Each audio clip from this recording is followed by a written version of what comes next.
The question is, what does it mean that his disciples didn't wash their hands before they eat bread? Now, only someone who's been raised in this culture, not a Baptist Jew, but someone who's been raised in this culture knows exactly what that means. Well, it's interesting because many Christians, when they talk about this, they'll say, well, here Jesus was nullifying the old law of Moses.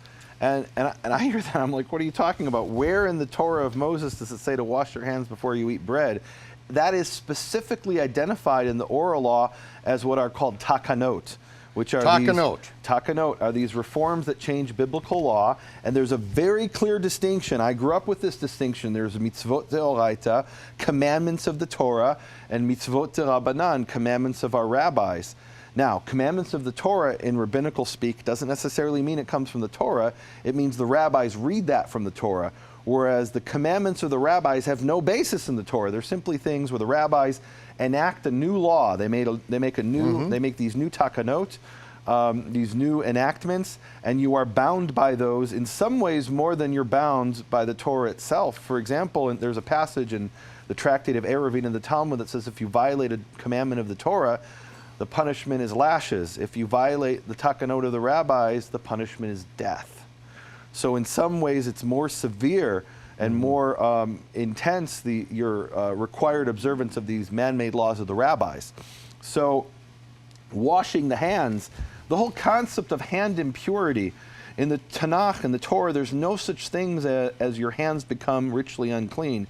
Your whole body can be ritually unclean, and then you go to the mikveh to purify yourself, or you immerse in the river, the Jordan River, to purify yourself. But the concept that just my hands would be unclean and I would have to wash them to make them clean, that's something the Pharisees invented out of the thin blue air. Just pure invention. Pure invention, and they acknowledged that they invented it. When I was a young man, I asked the question, because we would say the blessing over the washing of the hands. Blessed art thou, Lord, King of the universe, who has commanded us concerning washing the hands. And I asked the question, where are we commanded to wash the hands? And believe me, this wasn't a question other people, everybody asked this question, or they shut up and they asked it, they kept it to themselves, but they certainly thought it. I asked it, and they said, well, we're commanded in the Torah in Deuteronomy 17 to obey the rabbis. And I said, really? Let's look at Deuteronomy 17 together. And in Deuteronomy 17, it talks about when you have a question, you don't know what to do, you go to the high priest at the temple, or you go to the judge who will be in those days, which later becomes the king, and which is ultimately the Messiah. The Messiah is the anointed king. He's the one who has the authority of Deuteronomy 17. The rabbis wrested that authority from God and took it for themselves. And then said, not only do we have the authority to interpret the Bible, we have authority to add commandments to the Bible that you're required to observe even more than what's written. And that is takanot. That's takanot. And it's interesting because in the Hebrew, are we getting to the Hebrew yet? Yeah, well, we can. We must get to the Hebrew, okay, Michael. Okay. So in the English here, it says in Matthew 15:3, he answered them, why do you break the commandment of God for the sake of your tradition?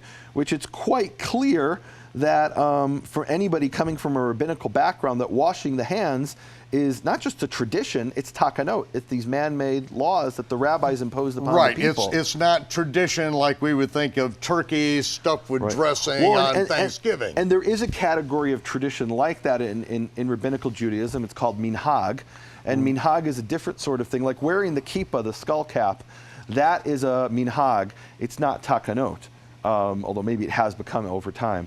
But then there are specific things. That's a sanctified tradition. A sanctified tradition, which is binding, but that's not the same as takanot, which is the rabbi sat down in a council one day and said, we need to make a fence around the Torah, so not only do you have to eat clean foods, you can't eat pork, like the Torah says, and you have to only eat clean species, but in addition to that, you have to wash your hands before you eat bread.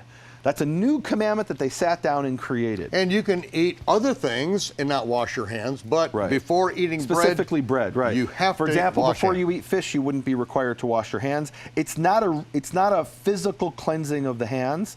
In fact, if you take soap and you wash your hands like this and you wash it under the sink, you have not. It's not called netilat yadayim, washing the hands. That was, you have to take the special, jug and over the right and the left and the right and the left and make the blessing, etc. Al netilat yadayim. So I read this and I say, wait a minute, he's saying they transgressed the commandment of God by their tradition. To me, it's obvious. He's saying these takanot of the rabbis are a violation of the commandment of God. And to me, this is just so clear. God commanded, Deuteronomy 4:2, Deuteronomy 12:32, don't add and don't take away from the Torah.